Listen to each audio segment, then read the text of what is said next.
అందరికీ సామాజిక ఉద్యమాభివందనాలు. మిత్రులారా, అత్యంత ముఖ్యమైన విషయము, దయచేసి ఆలోచించండి. ఆయా పత్రికా ఛానళ్ళకి నేను చేతులు జోడించి కోరుతున్నాను.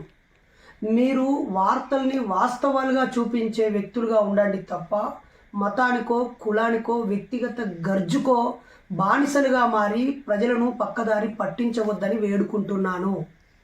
ఇప్పటికే ఒక 50 యూట్యూబ్ ఛానళ్ళకి ఇంటర్వ్యూ ఇచ్చాను. ఎప్పుడో పోయిన సంవత్సరం జరిగిన సంఘటనకి ఏడాదంతా ట్రోల్ చేస్తూ దాన్ని లైవ్గా ఉంచి ఈ సమాజంలో ఇంకే సమస్య లేనట్టుగా ప్రజలందరి ముందు బైర్ నరేష్ అని నా వ్యక్తిగత జీవితాన్ని ధ్వంసం చేశారు. అలాగే నేను పనిచేస్తున్న భారత నాస్తిక సమాజానికి నన్ను దూరం చేశారు. నేను ఒక టీవీ జర్నలిస్ట్గా, ఫ్రీలాన్స్ జర్నలిస్ట్గా, ఒక యూట్యూబర్గా మూఢనమ్మకాల మీద పనిచేస్తూ నా మానాన నేను నా తోచిన విధంగా ప్రజల్ని ఎడ్యుకేట్ చేస్తూ ముందుకు సాగుతున్నాను. ఈ క్రమంలో కులాల జోలికి, మతాల జోలికి, రాజకీయ పార్టీలకు దేనికి అనుబంధం కాకుండా ఒక స్వతంత్ర ఉద్యమాన్ని నిర్మించి నడిపిస్తూ నా శక్తి మేరకు ఈ సమాజాన్ని బాగు చేయడానికి ప్రయత్నిస్తున్నాను. ఇప్పటికే ఎన్నో కేసులు భరించాను, 46 రోజులు జైలు జీవితం గడిపాను. అన్నీ నేను అధిగమించి ఒక డాక్టరేట్ కూడా తీసుకొని ఒక మంచి దారిలో ముందుకు వెళ్తున్నాను. దీనిని దయచేసి రాజకీయం చేయొద్దని అన్ని పత్రికా సోదరులను కోరుతున్నాను. ఈరోజు ఏం జరిగింది? జనవరి 1, 2024. ఈరోజు విజయ్ దివాస్. బాబాసాహెబ్ అంబేద్కర్ గారు బతికున్నప్పుడు ఈ భీమా కోరేగాంకు వెళ్ళి ఇది మనందరికీ స్ఫూర్తినిచ్చేటువంటి విజయగాథ, వీరగాథ, చరిత్ర తెలుసుకోలేనివాడు చరిత్రను సృష్టించలేడని చెప్పి ఆయన స్ఫూర్తి దినంగా ప్రకటించి ప్రతి ఏటా అక్కడికి వెళ్ళాడు. ఆయన 1956 జనవరి దాకా పోయాడు. సో అక్కడ షికానాక్, సిద్ధినాక్ నాయకత్వంలో బాజీరావు పీష్వా రాజ్యం మీద పోరాటం చేసినటువంటి విజయ చిహ్నం. మరి దీనిని ములుగు జిల్లా ఏటూరు నాగారం, అది పూర్తిగా ఏజెన్సీ జిల్లా, గౌరవ సీతక్క గారు ఎమ్మెల్యే గారు ఒక గిరిజన మహిళగా అనేక ఆటుపోట్లను ఎదుర్కొని మంత్రిగా పనిచేస్తున్నటువంటి ఒక మంచి నాయకురాలు ఉన్న ప్రాంతం. ఆ ప్రాంతము అనేక పోరాటాలకి పురిటి గడ్డ. ఒక్కో గ్రామానికి తుపాకుల పేరుతోనే తుపాకుల గూడెమని పేరున్నటువంటి ప్రాంతం. ఆ ప్రాంతంలో మా సోదరుడు భీమా కోరేగాం స్ఫూర్తి దినాన్ని ఎలా జరపాలని అనుకున్నప్పుడు ఇవాళ 1వ తారీఖు, నిన్న 31 తాగి తందనాలాడుతూ మత్తు పానీయాలకు వెళ్తూ ఆ ప్రాంతంలో మంత్రతంత్రాల పేరుతో చాలా దాడులు, హత్యలు జరుగుతున్నాయి. నిన్న పిహెచ్డిలో కూడా ములుగు జిల్లా పైన పిహెచ్డి చేశాను. కాబట్టి జనవరి 1ని ప్రజా చైతన్య కార్యక్రమం పెట్టండి. మన వాళ్ళు ఒక 10-20 మందిని కూర్చోబెట్టి భీమా కోరేగాం ఉద్యమ చరిత్ర ఏంటి, అక్కడున్న స్కూల్లో టీచర్లని, కాలేజీలో లెక్చరర్లని, ప్రజా సంఘాల నాయకులని, ముఖ్యమైన వాళ్ళని, మరీ ముఖ్యంగా బాబాసాహెబ్ బాటలో నడిచేటువంటి దళిత బహుజనులను పిలువని అనడంతో ఆ సోదరుడు పోలీస్ స్టేషన్కి వెళ్ళి సార్ ఇలా చేద్దాం అనుకుంటున్నాం అనగానే గౌరవ పోలీసు గారు కూడా ఓకే తప్పకుండా చేయండి అని అన్నారు. ఇది 20 మందితో అంతర్గతంగా జరిగే సమావేశం. దీన్ని ఎక్కడ బయట ర్యాలీ చేయకండి అని చెప్పారు పోలీసు గారు, నినాదాలు చేయకండి అన్నారు. అలాగే నరేష్ గారి మీద ఇప్పటికే దాడి జరిగింది, ఇప్పటికే ఆయన మీద కాంట్రవర్సీ ఉంది, ఆయన ఎలాంటి వివాదాస్పద వాక్యాలు చేయకుండా చూడండి అని సూచించారు. దాన్ని ఓకే అని చెప్పేసి మేము వెళ్ళాము. నేనే కాదు, ఇవాళ 1వ తేదీ సెలవు కాబట్టి నా భార్య టీచర్ని తీసుకొని వెళ్ళాను. నా 2 పిల్లల్ని కూడా అడవి గ్రామాల్లో వెళ్దాం, ఆ ప్రకృతి ఒడిలో విహరించుదాం అని వెళ్ళి అక్కడికి తీసుకెళ్ళాను. ఆ 20 మందికి పరిచయం చేశాను. నా కొడుకు కూడా చక్కగా మాట్లాడాడు.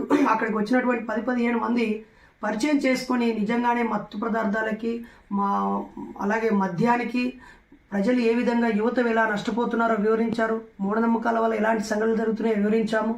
ఇంకా రానున్న రోజుల్లో ఐటీడీఏ పీఓ గారి సహకారంతో, పోలీస్ శాఖ వారి సహకారంతో, వైద్య ఆరోగ్య శాఖ సహకారంతో ప్రజాప్రతినిధులను కూడా భాగస్వాములను చేస్తూ ఆ ప్రాంతంలో మూఢనమ్మకాలను పోగొట్టి ప్రజలను కాపాడాలని ఒక ఆలోచనకు మేము చర్చ జరిపాము. ఈ క్రమంలో సడన్గా కొంతమంది శివమాలనో, వెంకటేశ్వరమాలనో, భవానీమాలనో తెలియదు కొంతమంది లోపలికి వచ్చారు. వాళ్ళని అడిగాము ఏంటి అని. లేదు మా వాళ్ళు చాలామంది వస్తున్నారని చెప్పారు. వెంటనే ఇదేదో సమస్య ఇబ్బందిగా ఉంది అని చెప్పి నేను 100కి ఫోన్ చేశాను. సారికి నేను ముందే దృష్టి తీసుకొచ్చాను. ఒక చదువుకున్న వ్యక్తిగా, రాజ్యాంగం తెలిసిన వ్యక్తిగా నా ప్రాణాలను రక్షించుకోవడానికి రక్షణ వ్యవస్థ సహాయం కోరాను. నేను 100కి ఫోన్ చేశాను. అక్కడ కానిస్టేబుల్ గారు నాకు ఫోన్ నెంబర్ ఇచ్చారు, వివరాలు చెప్పాను. తర్వాత ఎస్ఐ గారికి కూడా చెప్పాను. ఈ సంఘటన నేను ఇది చెప్పిన 10 నిమిషాలకి బ్రదర్ ఇక్కడ మాట్లాడకుండా వెళ్తానని మేము అనుకుంటున్నాము. ఇద్దరు మాట్లాడుతున్నారు. అక్కడ ఒక లెక్చరర్ గారు ఆ చరిత్రను వివరిస్తున్నారు. ఇంతలోపే అయ్యప్ప స్వాములు చాలామంది లోపలికి వచ్చారు. వచ్చినా నేనేం తప్పు చేయలేదు, ఆవేశంతో లేను, వాళ్ళని అవమానించడం నా ఉద్దేశం కాదు. కాబట్టి చాలా సంయమనం పాటించి అక్కడే ఉన్నాను. వాళ్ళు చాలా నినాదాలు ఇస్తూ రకరకాల మాటలు మాట్లాడుతూ నన్ను రెచ్చగొట్టడానికి ప్రయత్నించారు. అయినా వాళ్ళు గతంలో బాధపడ్డారు కాబట్టి నా వల్ల మహా అంటే క్షమాపణ కోరుతారు, లేదంటే వాక్యాలు ఉపసంహరించుకోమంటారు, లేదా రిపీట్ కావద్దంటారు, లేదా మాట్లాడుకుని వెళ్ళమంటారు. ఇంతే కదా. నేను బాబాసాహెబ్ కోసం వచ్చాను, భీమా కోరేగాం కోసం వచ్చాను, మద్యము మత్తు పదార్థాలు మూఢనమ్మకాల నిర్మూలన కోసం వచ్చాను. నేను దొంగను కాదు, లంగను కాదు, రాజకీయ నాయకుడిని కాదు, వాళ్ళను రెచ్చగొట్టి పాపులర్ కావాలని కోరుకునే వ్యక్తిని కాదు. కాబట్టి అక్కడ సంయమనంతో నిలబడ్డాను. నేను, నా భార్యా పిల్లలు, నాలాంటి ఆలోచనతో ఉన్న ఒక 15-20 మందిని. ఈలోపు అక్కడి ఒక పెద్ద వచ్చి నువ్వు క్షమాపణ చెప్పాలన్నాడు. అయ్యా, ఎప్పుడో నా వల్ల బాధపడే నాస్తికులకి, ఆస్తికులకి, భక్తులకి, నిజమైన అయ్యప్ప భక్తులందరికీ కూడా సారీ చెప్పాను కదా అంటే మళ్ళీ చెప్పాలన్నారు. ఓకే, మళ్ళీ చెప్తున్నాను అన్నాను. తర్వాత వాక్యాలు ఉపసంహరించుకోవాలన్నారు. సరే, దానిదేముంది, సమాజంలో ముందుకు వెళ్ళాలి, ప్రజల్ని ఆలోచింపజేయాలి. కాబట్టి నా వాక్యాలను కూడా ఉపసంహరించుకుంటానంటే మీరు సంతోషిస్తానంటే ఉపసంహరించుకుంటున్నాను అని చెప్పాను. మీరు ఈ నుంచి వెళ్ళండి అన్నారు. నేను వెళ్ళను, పోలీసు వాళ్ళు వచ్చాక వాళ్ళ రక్షణలో వెళ్తానంటే నాది గ్యారంటీ, ఈ స్వాములు ఎవ్వరు నీ మీద చేయవేరు, మీరు ఇప్పుడు దీని నుంచి వెళ్తున్నారు కదా అన్నారు. సరే, వాళ్ళు కోపం మీద ఉన్నారు, ఆవేదనతో ఉన్నారు. మనం ఎందుకు వాళ్ళకి వ్యతిరేకంగా మాట్లాడాలి, మనం సమాజం మేలు కోసం మాట్లాడే మనుషులం కదా అని చెప్పి నేను నా భార్య పిల్లల్ని చేత పట్టుకొని భయంగా ముందుకెళ్తున్నాను. ఒకరు కుర్చీ లేపుతున్నారు, ఒకరు అరే అని తిడుతున్నారు. వాళ్ళు స్వామిమాలలో ఉన్నప్పటికీ తిడుతున్నారు. కొంతమంది సివిల్ డ్రెస్ వాళ్ళు కూడా మాలేసుకొని వచ్చి కూడా తిడుతున్నట్టుగా నాకు అనిపించింది. అలా దారి ఇచ్చారు. మేము వెళ్ళాము, చక్కగా లోపలికి వెళ్ళాము, కారు లోపలికి వెళ్ళాము. వెళ్ళగానే ఇంకో కొంతమంది వేరే మతవాదులు వచ్చి ఆ కారును గట్టిగా గుద్దడం, బయటికి రారా అనడం, నేను తంత అనడం, నన్ను ఎందుకు వదిలిపెడుతున్నారని మాట్లాడడం, నన్ను ఇంకా చంపేస్తారేమో అని అనిపించింది. అప్పుడు వెంటనే అనుభవజ్ఞుడిగా ఉన్న మా అన్నని అన్న కొద్ది దూరం అయితే పోనివ్వు అనగానే కొంచెం వెహికల్ని అటు ఇటు జరిపారు. అక్కడ మన అంబేద్కరిస్టులు దారి వదిలారు. మేము ముందుకు వెళ్ళిపోయాము. మా ముందు ఎవరూ లేరు. మా వెహికల్ వెళ్ళిన తర్వాత కొన్ని వెహికల్స్ మమ్మల్ని వెంబడించాయి. మేము వరంగల్ వైపు వెళితే వీళ్ళు ఇంకా వెంటాడుతారని చెప్పి మేము మన మనుగూరు వైపు ప్రయాణించాము. ఒక 10 కిలోమీటర్లు వెళ్ళాము చాలా స్పీడ్గా. మాతో కొద్ది దూరం దాకా బైకులు వేటాడుతూ వచ్చారు. మరి వాళ్ళకి ఏమి నేర్పించారో తెలీదు. నేను సారీ చెప్పాను, వాక్యాలు ఉపసంహరించాను, తిరిగి పునరావృతం కాదని చెప్పాను, ఏ సందర్భంలో వచ్చానో చెప్పాను, మాట్లాడొద్దు అంటే మాట్లాడకుండా ఉన్నాను, వెళ్ళిపోండి అంటే వెళ్ళిపోయాను. ఇన్ని చేసినా కూడా మళ్ళీ నన్ను కొట్టాలని, చంపాలని అనుకోవడం ఎంతవరకు సమంజసం? ఆ తర్వాత అక్కడి నుంచి మేము వెళ్ళిపోయిన తర్వాత ఎలాగూ నరేష్ ఇక్కడ గొడవ చేయలేదు, తను మనం అనుకున్నట్టుగానే చెప్పి వెళ్ళిపోయాడు. చాలా ప్రజాస్వామికబద్ధంగా రాజ్యాంగాన్ని గౌరవించి ఇలా నాన్సెన్స్ న్యూసెన్స్ కావద్దని తాను వెళ్ళిపోయాడు. మరి దీన్ని ఎలా న్యూసెన్స్ చేద్దామైపోయి అప్పటికప్పుడే అక్కడే వరకు కాలు విరిగినట్టుగా మొత్తం అయ్యప్ప స్వాముల మీదకి వెళ్ళి బైరనవేష్ కారు వేసుకొని వెళ్ళిపోయినట్టుగా తప్పుడు వదంతులను ప్రచారం చేశారు. కొన్ని ఛానళ్ళు తలకాయ లేని ఛానళ్ళు, కళ్ళు లేని ఛానళ్ళు, నిజాయితీగా నిజాన్ని చెప్పడం చేతగాని ఛానళ్ళు నా ఫోటోను వాడుకొని వాళ్ళ టీఆర్పీ రేటింగ్ల కోసము అర్థం లేనటువంటి టైటిల్స్ ఇస్తూ ఇష్టం వచ్చినట్టుగా పెట్టేశారు. నేను అలా లెఫ్ట్ సైడ్ వెళ్తూ ఉండగానే చాలా రోడ్డు గుంతలుగా ఉంది. నూతన గవర్నమెంట్ను కూడా కోరుతున్నాను. ఏటూరు నాగారం నుంచి మనుగూరు వైపు వెళ్ళే దారి చాలా గుంతలుగా నరకయాతనతో ఉంది. దాన్ని రోడ్డు మరమ్మతులు చేయాలని ఈ సందర్భంగా కోరుతున్నాను. మొదటి దగ్గరికి మేము వెళ్ళగానే బాగా ఎత్తేసింది, అక్కడ టైరు కట్ అయిపోయింది. రెండోసారి చాలామంది వస్తున్నారు, మనం వెళ్ళిపోదామన్న జాగ్రత్తగా అనేసరికి ఇంకొంచెం దూరం వెళ్ళేసరికి బాగా గుంతలు ఉన్నాయి. ఆ క్రమంలో ఆ టైరు పగిలింది. డ్రైవింగ్ స్థానంలో ఉన్న నేను దాన్ని కంట్రోల్ చేసే లోపు రోడ్డు దిగింది, ఒక చెట్టుకు గుద్దుకున్న వెరీ క్షణంలోనే 2 ఎయిర్ బ్యాగ్స్ ఓపెన్ కావడం వల్ల నా పక్కనున్న రామన్న, డ్రైవింగ్ సీట్లో ఉన్న నేను, మా ఇద్దరి ముఖాలను అది కవర్ చేయడంతో నా ఇద్దరు పిల్లలు, అంటే మేము సీట్ బెల్ట్ పెట్టుకున్నాము, భార్య, 2 పిల్లలు అందరం క్షేమంగా ఉన్నాం. నాకు ఈ కంటికి బాగా దెబ్బ తగిలింది, ముక్కు మొత్తం రాసుకుపోయింది. మా అబ్బాయికి భుజమంతా గుద్దుకొని బాడీ అంతా అతలాకుతలం అయిపోయింది. ఇక వెనకాల వాళ్ళు వస్తున్నారేమో అని చెప్పి నా భార్య ఏడుస్తూ ఇక్కడ నుంచి ఫస్ట్ వెళ్ళిపోదాం పదా అని చెప్పి రోడ్డు మీదకి రాగానే ఒక మంచి మనిషి కారులో వాళ్ళ భార్య పిల్లలతో వెళ్ళి ఆయన మాకు లిఫ్ట్ ఇచ్చి మంచినీళ్ళు ఇచ్చి తాను మమ్మల్ని కమలాపూర్ తీసుకెళ్ళాడు. అక్కడ నుంచి ఒక ఆటోలో మేము మనుగూరు బయలుదేరాము. కొద్ది దూరం వెళ్ళిన తర్వాత నా కొడుకు, డాడీ రేపు పొద్దున మనం స్కూల్కి వెళ్ళాలి, ఆమె స్కూల్కి వెళ్ళాలి అని అంటే, మనం నేరస్తులమా, మనం లంగతనం చేసామా, మనం పారిపోతున్నామా అంటే, మా మిస్సెస్ ఉండి ప్రాణాలతో ఉండాలి, మనం సమాజాన్ని చైతన్యం చేయాలనుకున్నప్పుడు అడ్డుకునే వాళ్ళు భక్తులని రెచ్చగొట్టి చేస్తున్నారు బిడ్డ అన్నారు. ఆ తర్వాత ఒక ఆటో తీసుకొని మేము తిరిగి మళ్ళీ మా ఊరికి మేము క్షేమంగా చేరుకున్నాం. మా ఫోన్లు ఈ క్రమంలో వేరే సోదరుడు వీడియో తీస్తూ అతని దగ్గర ఉండిపోయింది. నేను కమ్యూనికేషన్లో లేను.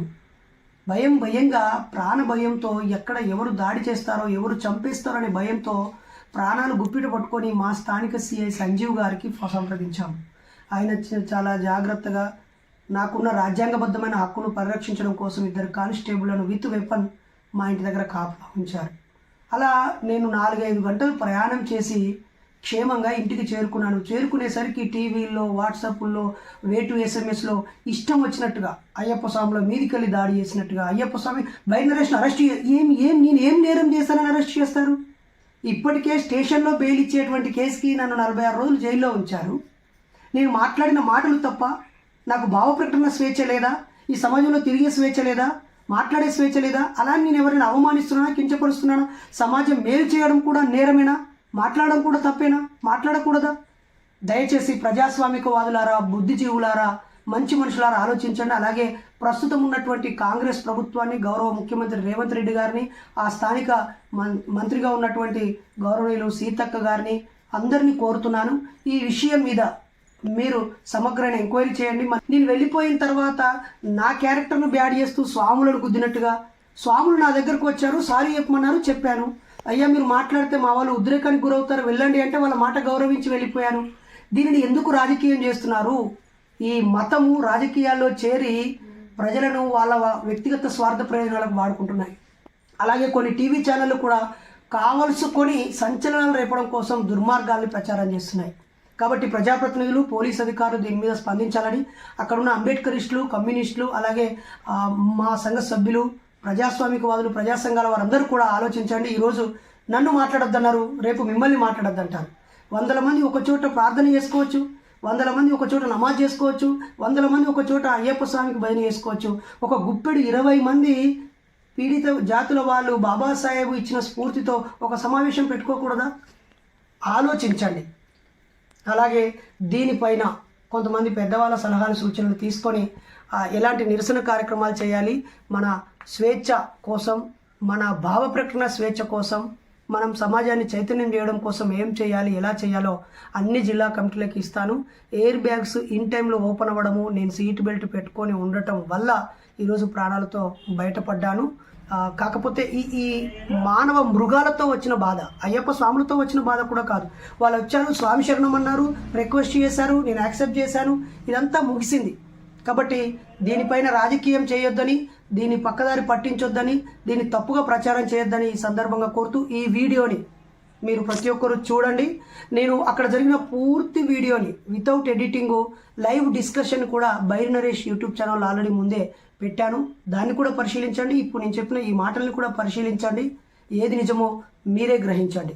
ఇట్లు డాక్టర్ బైరి నరేష్. అలాగే మూఢనమ్మకాల నిర్మూలన సంఘం సభ్యులారా, నాయకులారా, మన భావ ప్రకటన స్వేచ్ఛ కోసం మనం నడుం బిగిద్దాం. ఇలాంటి దాడులను ఖండిస్తూ, పుకార్లను ఖండిస్తూ మన కార్యాచరణను త్వరలోనే ప్రకటిస్తానని తెలియజేస్తూ నేను డాక్టర్ బైరి నరేష్.